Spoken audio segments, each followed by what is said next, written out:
जय हिंद, जय बिहार, जय शिवहर। बहुत बहुत धन्यवाद। श्री चंद्रशेखर जी। माननीय सभापति जी, जय भीम। महामहिम राष्ट्रपति जी के अभिभाषण पर धन्यवाद प्रस्ताव पर बोलने को आपने मुझे अवसर दिया, इसके लिए मैं आपका आभारी हूं।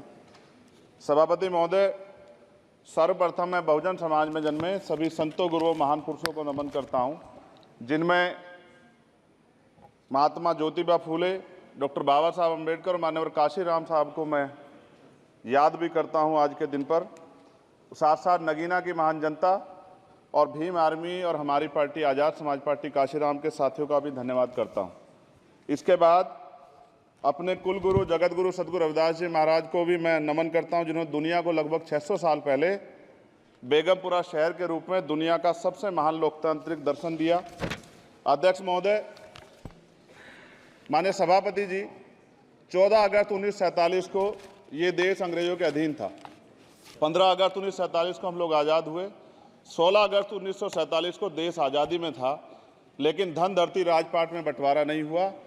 जो साधन संसाधन थे उनमें बंटवारा सही रूप से न होने के कारण एक बहुत बड़ी आबादी सुविधाओं से वंचित और सम्मान से वंचित रह गई। उनको सम्मान देने के लिए और अंतिम व्यक्ति तक सुविधाएं पहुंचे, इसके लिए लोकतंत्र की व्यवस्था हुई। लेकिन आज़ादी के 70 साल बाद भी हम कहाँ खड़े हैं, इस पर ये चिंता का विषय है। मैं मानता हूं कि सामाजिक न्याय तभी होगा माननीय सभापति जी, जब जातीय जनगणना पूरी होगी और जातीय जनगणना कराई जाएगी और साथ साथ संख्या के आधार पर आरक्षण जो है वंचित वर्गों का बढ़ाया जाएगा। उसके साथ साथ जब राष्ट्रपति जी अभिभाषण पे बात रख रही थी तो उन्होंने शहरी और ग्रामीण क्षेत्रों के विकास की बात कही और ये भी कहा कि दुनिया में सबसे उत्तम शहर हमारे यहाँ बने।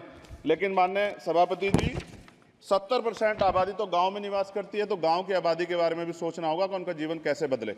माननीय सभापति जी, उच्च शैक्षणिक संस्थानों में बहुजन समाज के जो छात्र हैं उनके साथ कास्ट एट्रोसिटी हो रही है, निरंतर उनकी हत्या हो रही है।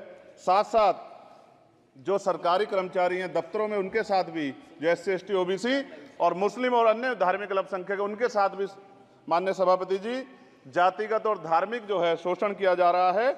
इसलिए मेरी मांग भी है कि पुरानी पेंशन को भी अध्यक्ष जी बहाल किया जाए। जो कर्मचारी देश की सेवा में लगे हैं उनका भी सम्मान होना चाहिए।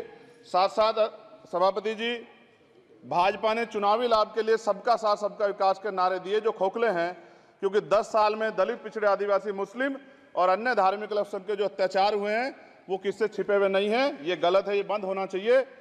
सभापति महोदय जी, महामहिम राष्ट्रपति जी के अभिभाषण में निजी क्षेत्रों में SC ST OBC को रिजर्वेशन देने का कोई उल्लेख नहीं हुआ है, जो कि आज चर्चा का विषय, क्योंकि 98% प्राइवेट सेक्टर है, 2% सरकारी सेक्टर है, तो 98% प्राइवेट सेक्टर में भी हमारी हिस्सेदारी की बात होनी चाहिए। माननीय सभापति जी, आशा कार्यकर्ताओं, आंगनबाड़ी वर्करों, भोजन माताओं के वेतन वृद्धि पे भी कोई उल्लेख नहीं हुआ है, वो भी अभी नंगे, उन पर भी सोचना पड़ेगा। माननीय सभापति जी, जिस क्षेत्र से मैं चुन के आया हूं नगीना से, वो बहुत पिछड़ा क्षेत्र है। उस क्षेत्र में कोई विशेष आर्थिक पैकेज नहीं दिया गया, रोजगार की सेवाएं नहीं है, नौजवान पलायन करता है। IIT, IIM, एम्स, केंद्रीय विद्यालय आदि शिक्षा में और चिकित्सा संस्थानों की स्थापना होनी चाहिए, जो कि नहीं है। और माननीय सभापति जी, मानसून सत्र आ गया है, मेरा क्षेत्र बाढ़ से बहुत प्रभावित है, इसलिए मैं आपसे आग्रह करूंगा कि वहां के लोगों को बाढ़ से निजात दिलाई जाए।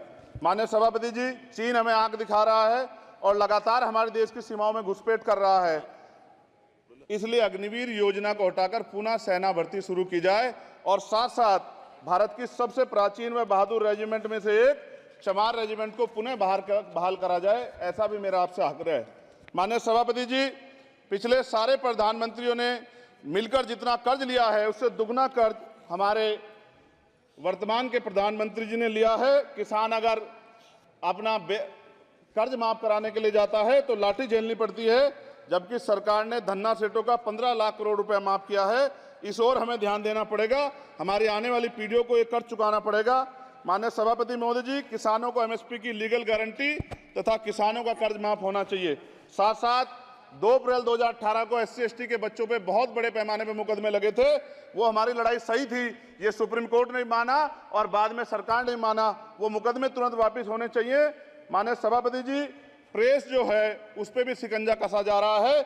जो पत्रकार सरकार खिलाफ बोलता है नौकरी से हाथ धोना पड़ता है, और सोशल मीडिया हमारा हथियार है, उस पर तरह तरह के प्रतिबंध लगाए जा रहे हैं और विरोध करने वालों को सोशल मीडिया हैंडल भी सस्पेंड करा दिए जा रहे हैं।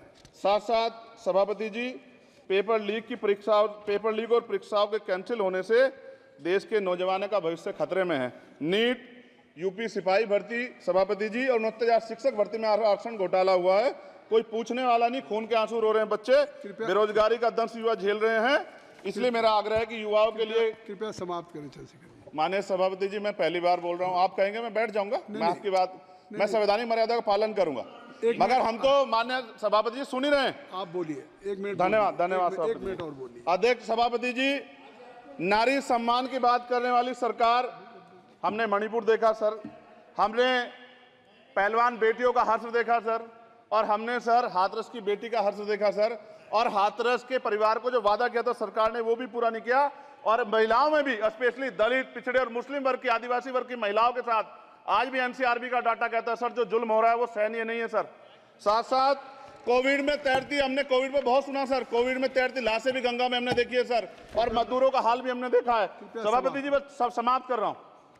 नोटबंदी पे छोटे मजले उद्योग की जो कमर टूटी वो भी हमने देखी है।